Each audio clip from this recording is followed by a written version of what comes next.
আমাদের আজকের গল্প বেলা শেষে বেলা শুরু। কলমে কৃতি মুখার্জি। বেলা দেবী দেখতে দেখতে আজ ৩ বছর বৃদ্ধাশ্রমে কাটিয়ে দিলেন তার শাশুড়িমা মাধবী দেবীর সাথে। সেই কবে একমাত্র ছেলে অয়ন বিয়ের পর বউকে নিয়ে বিদেশে পাড়ি দিল। তবে থেকেই শান্তিনিকেতন বৃদ্ধাশ্রমটি শাশুড়ি বউয়ের একমাত্র ঠিকানা। বাগানের গাছগুলোর মাঝের বেঞ্চটায় বসে স্মৃতি বিজড়িত দিনগুলোর কথা মনে করছিলেন। মধ্যবিত্ত পরিবারের বড় মেয়ে হওয়ায় খুব একটা আলাদা কিছু ছিল না তার জীবন। বাবা চাকরি করতেন বটে, কিন্তু তাও বড় মেয়েটিকে পার করার তাড়া যেন মা বাবা দুজনেরই বড্ড বেশি ছিল। এক বিয়ে বাড়িতে এসে জেঠিমার এক সম্পর্কিত দাদা বেলা দেবীকে পছন্দ করলেন তার ছেলের জন্য। একেই সরকারি চাকরিওয়ালা ছেলে, তার ওপর জেঠিমার আত্মীয়। আপত্তির কোনো অবকাশই রইল না বেলার বাবা মায়ের। ক্লাস 12-এর ছাত্রী বেলা বাবা মাকে বলল, সামনেই উচ্চ মাধ্যমিক পরীক্ষা, এখন বিয়ে করলে আমার তো পড়াশোনার ক্ষতি হবে। বেলার কথাগুলো শুনতে পেয়ে মা কুয়োতলায় এক গামলা বাসন নিয়ে যেতে যেতে উত্তর দিয়েছিলেন, বিদ্যে চর্চা করে কবে তুমি উকিল মোক্তার হবে, তার জন্য তো আর আমরা বসে থাকতে পারি না মা। তাই বেশি মুখে মুখে তর্ক না করে বিয়ের পিঁড়িতে বসার জন্য তৈরি হও। গর্ভধারিণী মায়ের মুখে মধু মিশ্রিত কথাগুলো শুনে আর সেদিন কিছু বলে উঠতে পারেনি বেলা। নিজের ঘরে ঢুকে পড়ার টেবিল থেকে বইগুলো নিয়ে সোজা পাশের বাড়ির দীপকে দিয়ে এসেছিল, যদি দীপ কোনো দুস্থ মেধাবী পড়ুয়াকে দিয়ে সাহায্য করতে পারে। ব্যাস, তারপর উচ্চ মাধ্যমিক পরীক্ষার রেজাল্টের দিন সকালে যখন সব ছেলেমেয়েরা তাদের আগত ফলাফল নিয়ে চিন্তিত, ভবিষ্যৎ নিয়ে প্ল্যানিংয়ে ব্যস্ত, তখন বেলা ব্যস্ত ছিল তার গায়ে হলুদের আচার অনুষ্ঠান সারতে। তবে হ্যাঁ, বিকেলে পাশের বাড়ির গীতা বৌদি সাজাতে এসে বলেছিল, জানিস বেলা, মেয়েটাকে সকালে স্কুলে পাঠিয়েছিলাম তোর রেজাল্ট জানতে। ও দেখে এসে বলল, সেকেন্ড ডিভিশনে পাশ করেছিস তুই, কিন্তু তুই আমাকে কথা দে রেজাল্টের ব্যাপারে কাউকে কিচ্ছুটি বলবি না, নইলে তোর আর আমার কারোর রক্ষে থাকবে না। বৌদিকে দেওয়া কথা বেলা রেখেছিল, নিজের রেজাল্ট সে কাউকেই জানায়নি। সেদিন বৌদির মুখে অমন একটা খবর শুনে ক্ষণিকের জন্য হলেও সব কষ্ট ভুলে গেলেও মিনিট 10 পর সানাইয়ের আওয়াজ আর বাজির শব্দ তাকে আবার মনে করে দিয়েছিল স্বপ্ন দেখার দিন শেষ, আজ তার বিয়ে। সারা রাত জেগে হাজার একটা নিয়মকানুন সেরে নিজের থেকে বছর 15-র বড় অরুণের সাথে বিয়ে হবার পর বিদায়ের সময় একটুও কাঁদেনি বেলা, বরং মনে মনে পণ করেছিল ভবিষ্যতে নিজের জীবনে হাজার ঝড় উঠলেও আত্মসম্মান বিসর্জন দিয়ে এ বাড়িতে সে আর আসবে না, কারণ এখানে তাকে সন্তানের থেকে বেশি দায়িত্ব মনে করা হয়। তারপর বৌভাতের রাতেই শ্বশুরমশাইয়ের হার্ট অ্যাটাক হলো। নামি নার্সিংহোমের ইমার্জেন্সি ইউনিটে ভর্তি করেও বাঁচানো যায়নি তাকে। সব কিছু ব্যর্থ করে চলে গিয়েছিলেন উনি। শ্রাদ্ধের দিন একঘর লোকের মাঝে বড় জেঠিমা ও শাশুড়িমাকে বলেছিলেন, এই কেমন বউ আনলি রে ছোট বউ, এসেই তোর সিঁদুর চটিয়ে দিল।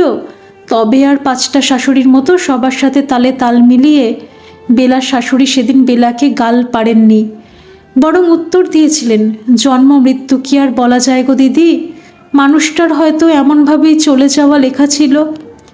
সেই প্রথম বেলা বুঝেছিল শ্বশুরবাড়ির সবাই একরকম হলেও শাশুড়িমা মানুষটি বেশ অন্যরকম। তারপর ধীরে ধীরে ঘরকন্যার কাজ সামলানো, ছাদে বড়ি দেওয়া, বাগান করা, সব কিছুর মধ্যে দিয়ে শাশুড়ির সাথে অজান্তেই একটা সখ্যতা গড়ে উঠল বেলার। চিরচেনা শাশুড়িমা ডাকটা অজান্তেই বদলে গেল মামনিতে। শীতের দুপুরে ছাদে লেপতোষক রোদে দেবার সময় একদিন মামনি বেলাকে বললেন, তুই পড়াশোনা করে নিজের পায়ে দাঁড়ানোর স্বপ্ন দেখতিস তাই না বেলা?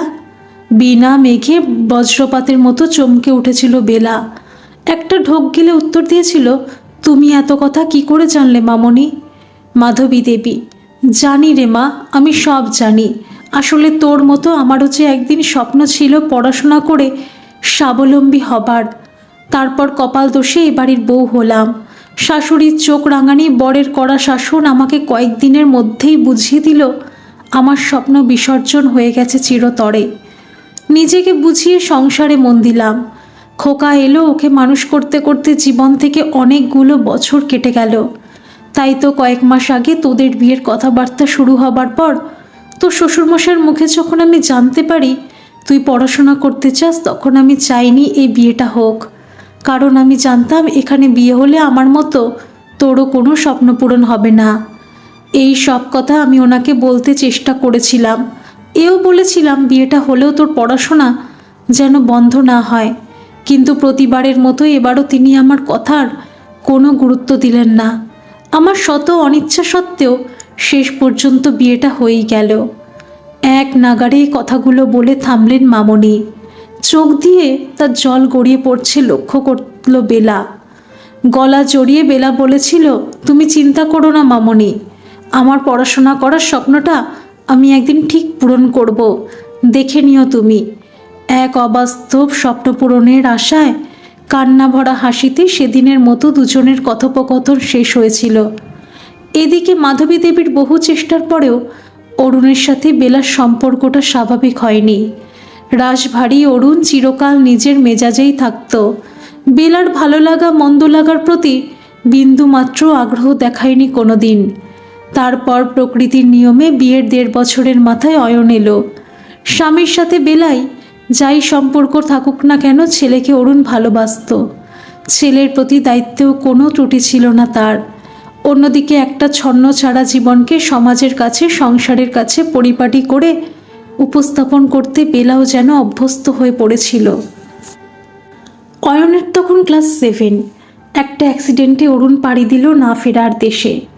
অরুণের যাবতীয় ফেলে যাওয়া দায়িত্বের ভার এসে পড়ল বেলার কাঁধে। অরুণ সরকারি চাকরি করত, তাই নিয়মমাফিক একটা চাকরি বেলা পেয়েছিল। তাছাড়া শ্বশুরও বেশ কিছু রেখে গিয়েছিলেন। সব মিলিয়ে 3টে প্রাণীর জীবন ধারণে অয়নের পড়াশোনা চালাতে খুব একটা সমস্যা হয়নি। কিন্তু তাই বলে একটা মানুষের অভাব কি অর্থ পূরণ করতে পারে? যেভাবেই হোক, যেমনই হোক, অরুণ মাথার ওপরে তো ছিল। অফিসের সারাদিনের ক্লান্তির পর বাড়ি ফিরে ছেলেকে পড়তে বসানো, মামনির যত্ন নেওয়া, সংসারের কাজ ছাড়া সব কিছুর মধ্যে বেলা ক্রমশ নিজের সত্ত্বটাকে যেন হারিয়ে ফেলছিল। প্রায় মাঝরাতে ঘুম ভেঙে যখন জানলার ধারে এসে দাঁড়াতো, তখন অরুণকে ভীষণভাবে মনে পড়ে যেত বেলার। নিজেই নিজেকে প্রশ্ন করত, বেলা রাশভারী লোকটাকে তবে কি সত্যিই ভালোবেসেছিল? নিজের মনে উত্থিত প্রশ্নের সঠিক উত্তর বেলা কোনোদিনই পায়নি। তাই মনকে সান্ত্বনা দিত এই বলে যে ভালোবাসা না হলেও একসাথে থাকতে থাকতে অভ্যেস তো একটা ছিলই। এই অভাববোধ হয়তো তারই জন্য। তবে হ্যাঁ, অরুণ চলে গেলেও নিজের ভাগ্যকে পুরোপুরি দোষারোপ করতে পারেনি বেলা। কারণটা অবশ্যই তার মামনি, যিনি পুত্র বিয়োগের পরেও বেলাকে এতটুকু একা ছাড়েননি, বরং আরও বেশি করে ওকে আর অয়নকে সন্তান স্নেহে আগলে রেখেছিলেন। ছেলেকে মানুষ করতে করতে মামনিকে সাথে নিয়ে বেলার জীবন থেকে কেটে গেল 24টা বছর। মা ঠাকুমার নিদারুণ উৎসাহে অয়ন আজ ম্যানেজমেন্ট পাশ করে মাল্টিন্যাশনাল কোম্পানিতে কর্মরত। চাকরির 2 বছরের মাথায় ভালোবেসে সে বিয়ে করল অফিস কলিগ ঈশাকে। ঈশা বড়লোক বাড়ির আদুরে মেয়ে, জন্মস্তক রান্নাঘরেই ঢোকেনি। এ বাড়িতে আসার পরেও রান্নাঘরে ঢোকার বিশেষ প্রয়োজন তার হয়নি। মাধবী দেবী, বেলা দুজনেই তাকে কন্যা স্নেহে আগলে রাখত। তবু কোন এক অজানা কারণে ঈশা তাদের সহ্য করতে পারত না। অল্প কিছু হাতে হাতে করে দিতে বললেই সেটা বড় করে গিয়ে বলতো অয়নকে। ঈশাকে পেয়ে বদলে ঘটেছিল অয়নেরও। এমনকি বউয়ের উস্কানিতে মা ঠাকুমাকে অপমান করতেও তার কুণ্ঠাবোধ হতো না। বেলা আর মাধবী দেবী দুজনে ঈশার সাথে যথাসম্ভব মানিয়ে চলার চেষ্টা করতেন বাড়িতে শান্তি বজায় রাখতে। তবে সব সময় যা বাবা হয় তা তো হয় না। মাঝে মাঝে সংসারে এমন কিছু অপ্রীতিকর ঘটনা ঘটে যায় যার আন্দাজ আগে থেকে কেউ করতে পারে না। বেলা আর মাধবী দেবীর জীবন তেমনই কিছু ঘটতে চলেছিল। বর্ষশেষের আগের রাতে বেলা দেবী বেরিয়েছিলেন মাসের বাজার সারতে। ঈশা যে সেদিন বাড়িতে বন্ধু বান্ধবদের নিয়ে বাড়িতে পার্টির প্ল্যান করেছে তা তিনি জানতেন না।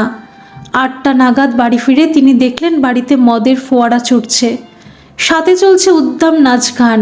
শুধু তাই নয়, তার বয়স্ক মামনিকে দিয়ে ঈশা খাবার সার্ভ করাচ্ছে। বেসামাল হয়ে একটি ছেলে মাধবী দেবীর গায়ের ওপর এসে পড়লে টাল সামলাতে না পেরে মাধবী দেবীর হাত থেকে সবকটা কাচের গ্লাস পড়ে যায়। ঈশার বন্ধুরা তাকে বলতে শুরু করে, কেমন কাজের লোক রেখেছিস ঈশা, যে একটা ট্রে পর্যন্ত হ্যান্ডেল করতে পারে না। মামনি যে এ বাড়ির কাজের লোক নয় এ কথা বলে বন্ধুদের ভুল ভাঙানো তো দূরস্থ। ঈশা সেদিন নিজের সমস্ত সীমা অতিক্রম করে মাধবী দেবীর গায়ে হাত তুলতে গিয়েছিল। চোখের সামনে শাশুড়ি মায়ের অপমান চিরশান্ত বেলাকে সেদিন এক লহমায় প্রতিবাদী সত্তায় বদলে দিয়েছিল। মাথা ঠান্ডা রাখতে পারেনি সে। এগিয়ে এসে কষিয়ে একটা চড় মেরেছিল ঈশাকে। ব্যাস, সেই অশান্তির শুরু।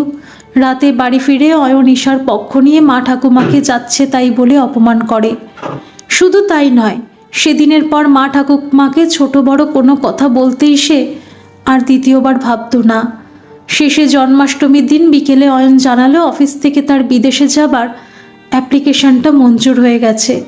কাজেই দিন কয়েকের মধ্যে ঈশাকে নিয়ে সে বিদেশ চলে যাবে। তার সাথে মাকে এও জানিয়ে দেয় এবার যেন তারা নিজেদের ব্যবস্থা নিজেরাই করে নেয়। ছেলেকে আর কিছু বলতে ইচ্ছে করেনি বেলার। খালি অয়নের মুখের দিকে তাকিয়ে ভেবেছিলেন সময়ের সাথে সাথে কিভাবে নিজের সন্তানও পর হয়ে যায়। অয়ন চলে যাবার পর বেলা আর মাধবী দেবী ভীষণভাবে নিরাপত্তাহীনতায় ভুগতেন। বিশেষ করে বেলা ভাবত মামনির হঠাৎ শরীর খারাপ হলে একা হাতে সে কি করে সবটা সামলাবে। শেষে পেপারের একটা বিজ্ঞাপনে শান্তিনিকেতন বৃদ্ধাশ্রমের ব্যাপারে জানতে পেরে বেলা আর মাধবী দেবী ঠিক করলেন পরবর্তী জীবনটা ওনারা ওখানেই কাটাবেন। ভিটে বাড়ির মায়া ত্যাগ করে সেটা বিক্রি করলেন চন্দননগরের এক ব্যবসায়ী ভদ্রলোককে। চলে এলেন শান্তিনিকেতনে। ব্যাস, তারপর থেকেই শান্তিনিকেতনই ওদের শান্তির ঠিকানা, যেখানে ওরা অয়নকে ভুলে আবার নতুন করে বাঁচার চেষ্টা করছে। ঘোর কাটল বেলার। মামনি ডাকতে এসেছেন। মাধবী দেবী, কই রে বেলা, ঘরে চল এবার, সেজে গুজে তৈরি হতে হবে যে। মনে আছে তো আজ আমাদের শান্তিনিকেতনের 12 বছরের পূর্তি উৎসব। সন্ধে থেকে কত হইচই হবে বলতো, শিগগির চল। চোখের জলটা মুছে নিয়ে নিজেকে সামলে মামনিকে নিয়ে ঘরে গেল বেলা। আলমারি থেকে গত বছর জন্মদিনে মামনির দেওয়া শাড়িটা পরে বহু বছর পর সুন্দর করে সাজলো বেলা। তারপর মামনিকে তৈরি করে দুজনে নেমে এলো একতলার ড্রয়িং রুমটাতে। কিচেন হেল্পার টিয়া আর বুলানি একটা বড় কেক ডাইনিং টেবিলটায় রেখে দিয়ে গেছে। সবাই মিলে গল্প গুজব চলছিল। এমন সময় বৃদ্ধাশ্রমের মুখ্য পরিচালক ছায়াদেবী এসে বললেন, সবাই আমার কথা মন দিয়ে শুনুন, আজ আপনাদের সকলের সাথে একজন নতুন মানুষের পরিচয় করিয়ে দেব। কৌতূহলী দৃষ্টিতে সবাই ছায়াদেবীর দিকে তাকিয়ে রইলেন। মিনিট 3 পর ছায়াদেবী ড্রয়িং রুমে নিয়ে এলেন শ্যামপুর গার্লস কলেজের প্রফেসর সুজিত চক্রবর্তীকে। ছায়াদেবী বললেন, ইনি শ্যামপুর কলেজের ইতিহাসের প্রাক্তন অধ্যাপক, আজ থেকে আপনাদের সাথেই থাকবেন। বৃদ্ধাশ্রমের সমস্ত আবাসিকরা ওনাকে নমস্কার করে অভ্যর্থনা জানালেন। সুজিতবাবু বললেন, আমাকে দেখে আপনারা বেশ অবাক হচ্ছেন তাই তো?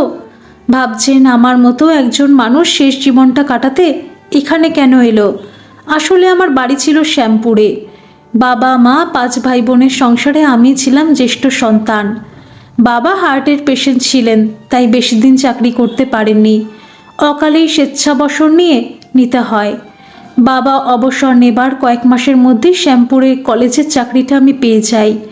তারপর অভিভাবকের মতো সংসারের যাবতীয় দায়িত্ব গ্রহণ করি। বোনেদের বিয়ে দেওয়া, ভাইদের পড়াশোনা শিখিয়ে মানুষ করতে করতে জীবনের অনেকটা সময় কাটিয়ে ফেললাম। এর মাঝে বাবা মাও চলে গেলেন। সংসারের দায়িত্ব পালন করে দীর্ঘ চাকরি জীবন পার করে যখন নিজের দিকে তাকানোর সময় পেলাম, তখন দেখলাম সংসার করার বয়স ইচ্ছে দুটোই শেষ হয়ে গেছে। উল্টে যাদের জন্য প্রাণপাত করে সর্বস্ব দিয়ে দিয়েছি, সেই ভাইয়েরাই আজ আমাকে তাদের বোঝা ভাবতে শুরু করেছে। এছাড়া তাদের ভালোবাসা আমার থেকে বেশি আমার সঞ্চিত অর্থের ওপর ছিল। এতগুলো লোভাতুর দৃষ্টির মাঝখানে আমি প্রতিনিয়ত বড্ড অসহায় বোধ করছিলাম। আর তাই আমার শান্তিনিকেতনেই আগমন। কথাগুলো বলতে বলতে ভদ্রলোকের চোখের কোণটা ভিজে উঠেছে লক্ষ্য করল বেলা। সত্যি কি অদ্ভুত না এই মনুষ্য জীবন! কেউ না চাইতেই সব পায়, আর কেউ সারা জীবন ধরে করে গিয়েও দিনের শেষে থেকে যায় নিঃস্ব। ভদ্রলোক নিজেই আবার সকলকে ছন্দে ফেরালেন, বললেন, চলুন, আর দেরি করে লাভ নেই, সবাই মিলে কেক কাটা যাক। তারপর সকল আবাসিকের অনুরোধে নতুন সদস্য হিসেবে সুজিতবাবুই কেক কাটলেন। বেলা আর মাধবী দেবীর ঘরের ঠিক একটা ঘর বাদেই সুজিতবাবুর ঘর। একদিন দুপুরে খাওয়া দাওয়ার পর মাধবী দেবী বেলাকে বললেন, সুজিতবাবু মানুষটা বেশ ভালো বল। শুকিয়ে যাওয়া শাড়িগুলো আলনায় রাখতে রাখতে বেলা উত্তর দিল, ঠিক বলেছ মামনি, মানুষটা ভীষণ আমোদে প্রকৃতির, সব সময় বাড়িটাকে মাতিয়ে রাখেন। নতুন এসেছেন তবু যেন মনে হয় কতকালের চেনা। কথাগুলো বলে ফেলে পরক্ষণেই নিজেকে মৃদু ধমক দিয়ে বেলা মনে মনে বলে উঠল, ছি ছি, এসব কি কথা বলছি আমি? এই বয়সে এসে এমন কথা আমার মুখে মানায় নাকি? মামনি কি ভাবলো কে জানে। ইদানিং সুজিতবাবুর সাথে মাধবী দেবীর বেশ কথাবার্তা হয়। ভদ্রলোক মাধবী দেবীকে মায়ের মতোই শ্রদ্ধা করেন। একদিন নানা কথাবার্তার মধ্যে মাধবী দেবী তাকে জানালেন তার বৌমা বেলার পড়াশোনার ইচ্ছের কথা। সুজিতবাবু বললেন, বেশ তো, আপনার বৌমাকে একবার ডেকে দিন আমার কাছে, আমি ওনার সাথে কথা বলে দেখি, যদি উনি সত্যি পড়তে চান তবে আমি ওনাকে সাহায্য করব। সুজিতবাবুর কথায় সাহস পেয়ে মাধবী দেবী বেলাকে সব কথা বললেন। বেলা প্রথমে বেশ আপত্তি করেছিল, একটু বকাবকিও করেছিল মামনিকে, কিন্তু তারপর মনের ওই সুপ্ত বাসনাটাকে আর চাপা দিয়ে রাখতে পারেনি। একদিন রুমে গিয়ে নিজের উচ্চ মাধ্যমিকের রেজাল্টটা দেখিয়ে ফেললেন সুজিতবাবুকে। সুজিতবাবু রেজাল্টটা হাতে নিয়ে বললেন, গ্র্যাজুয়েশনটা আপনি অনায়াসেই করতে পারেন, দরকার পড়লে নোটসের ব্যাপারে আমি আপনাকে হেল্প করব। বেলা দেবী, সে না হয় হবে, কিন্তু অ্যাডমিশনটা কি করে হবে, মানে এই বয়সে এসে? সুজিতবাবু, ওসব আপনি ভাববেন না, আমি সব ব্যবস্থা করে দেব, আপনি শুধু পড়াশোনাটা কমপ্লিট করুন। এরপর সুজিতবাবু নিজের বেশ কয়েকজন বন্ধুবান্ধবকে বলে বেলা দেবীকে কলেজে ভর্তি করলেন। বেলা দেবীর বয়সের কথা ভেবে প্রিন্সিপাল স্যার ওনাকে রোজ কলেজে না আসার ব্যাপারে ছাড়পত্র দিতে চাইলেও উনি সেটা মানতে পারেনি। বরং কলেজে গিয়ে সবার সাথে বসে লেকচার শুনতে, নোটস লিখতে ভীষণ ভালো লাগতো তার। কেউ কেউ অবশ্য বাঁকা চোখে তাকাতো, টোন টিটকিরি করতো, কিন্তু সেসব বেলাকে আর দমিয়ে রাখতে পারেনি। কলেজ থেকে ফিরে সুজিতবাবুর কাছে নিয়ম করে পড়তে বসতো বেলা। সকল আবাসিকদের উৎসাহে, মামনির আশীর্বাদে আর সর্বোপরি সুজিতবাবুর অক্লান্ত পরিশ্রমের পর বেলা আজ 60% নাম্বার নিয়ে ফার্স্ট ক্লাসে গ্র্যাজুয়েশন পাশ করেছে। গোটা শান্তিনিকেতনে আজ খুশির আমেজ। বেলা সবার জন্য নিজের হাতে মিষ্টি নিয়ে এসেছে। বৌমার পাশ করার আনন্দে রাতে একটু ভালো মন্দ খাবারের আয়োজন করেছেন মাধবী দেবী।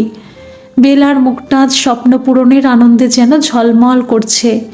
পোলাও আর কষা মাংসের গন্ধ সন্ধ্যে থেকেই গোটা শান্তিনিকেতনে ম করছে। বহুদিন পর নিচের ড্রয়িং রুমে সমাজ থেকে পরিত্যক্ত হওয়া মানুষগুলোর প্রাণ খোলা হাসির আওয়াজ পাওয়া যাচ্ছে। নিজের ঘর থেকে মামনির খাবার আগের ওষুধটা নিয়ে আসতে গিয়ে বেলা দেখল সুজিতবাবু দোতলার ঝুল বারান্দায় একা দাঁড়িয়ে আছেন। কাছে গিয়ে জিজ্ঞেস করলেন, সবাই তো নিচে, আপনি এখানে কি করছেন? সুজিতবাবু, বিশেষ কিছু করিনি বেলা দেবী, একটু দাঁড়িয়েছিলাম আর কি। বেলা দেবী, কিছু মনে না করলে একটা কথা জিজ্ঞেস করব আপনাকে। সুজিতবাবু, এ বাবা, মনে করব কেন, বলুন কি জানতে চান? বেলা দেবী, না মানে আপনি তো কলেজে পড়াতেন, তো সেখানে আপনার কাউকে পছন্দ হয়নি জীবন সঙ্গিনী হিসেবে? সুজিতবাবু, না বেলা দেবী, কলেজে আমি এমন কাউকে পাইনি যাকে আমি জীবন সঙ্গিনী করতে পারি। বেলা দেবী, ও আচ্ছা, আসলে আমি শুনেছিলাম কলেজের প্রফেসরদের লাভ ম্যারেজ ট্যারেজ হয়। এবার সুজিতবাবু হা হা করে হাসতে লাগলেন। আপনার এই লাভ ম্যারেজের কনসেপ্টটা কিন্তু দারুণ বেলা দেবী, কিন্তু দুর্ভাগ্যবশত আমার সাথে এমন কিছুই ঘটেনি। সুজিতবাবুর রসিকতায় বেলা দেবীও হাসতে লাগলেন। এদিকে বৌমার আসতে দেরি হচ্ছে দেখে মাধবী দেবী দোতলায় উঠে এসে দেখলেন দুজনে একান্তে দাঁড়িয়ে গল্প করছেন। বিরক্ত না করে তিনি নিচে নেমে এলেন। এরপর মাধবী দেবী প্রায় একটা বিষয় লক্ষ্য করেন যে সুজিত আর বেলার সম্পর্কটা আগের মতো নেই। দুজনেই জড়তা কাটিয়ে একে অপরের বেশ ভালো বন্ধু হয়ে উঠেছে।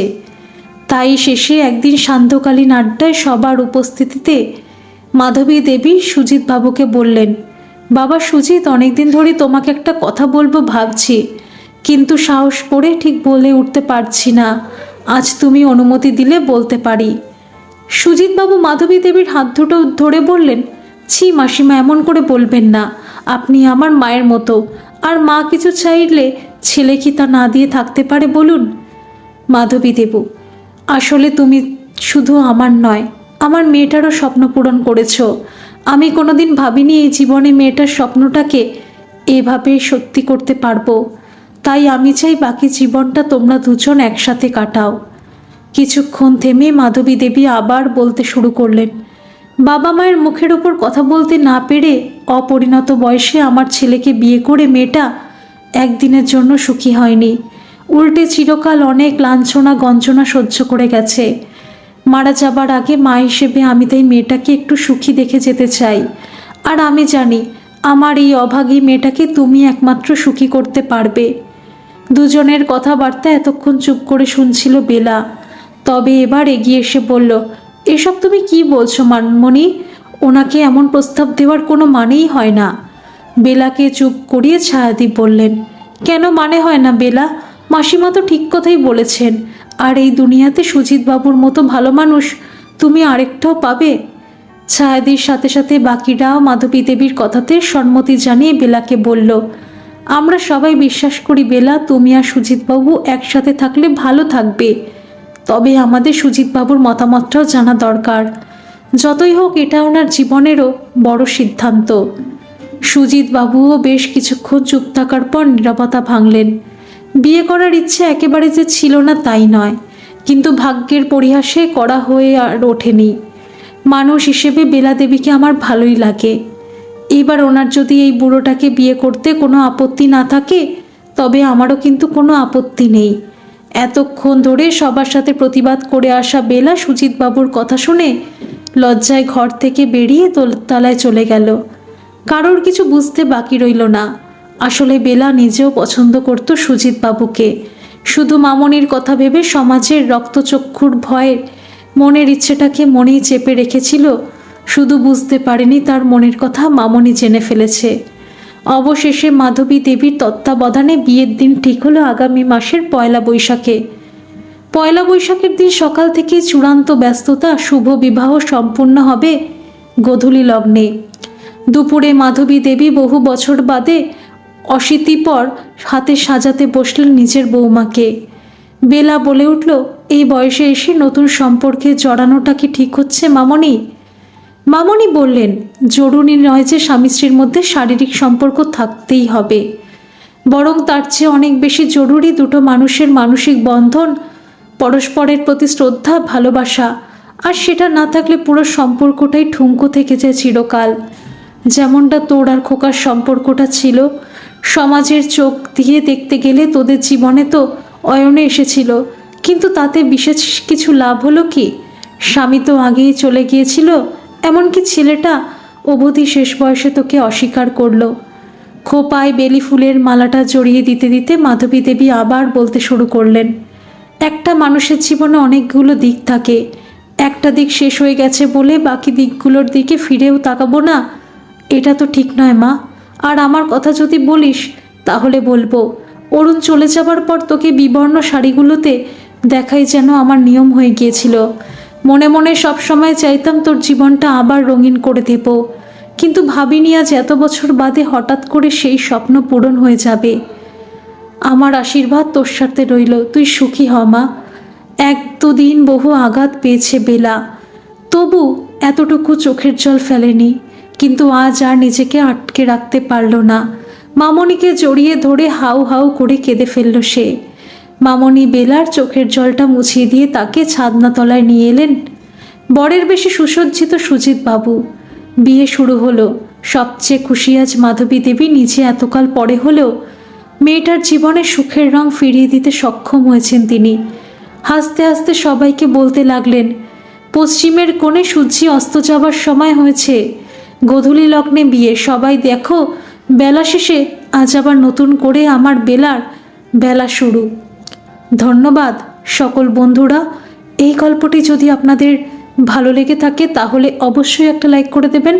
আর এই চ্যানেলে নতুন হয়ে থাকলে চ্যানেলটিকে সাবস্ক্রাইব করে আমার পাশে থাকবেন, আর পাশে থাকা বেল আইকনটিকে প্রেস করে দেবেন যাতে সমস্ত গল্পের নোটিফিকেশনগুলি সবার প্রথমে আপনাদের কাছে পৌঁছে যায়।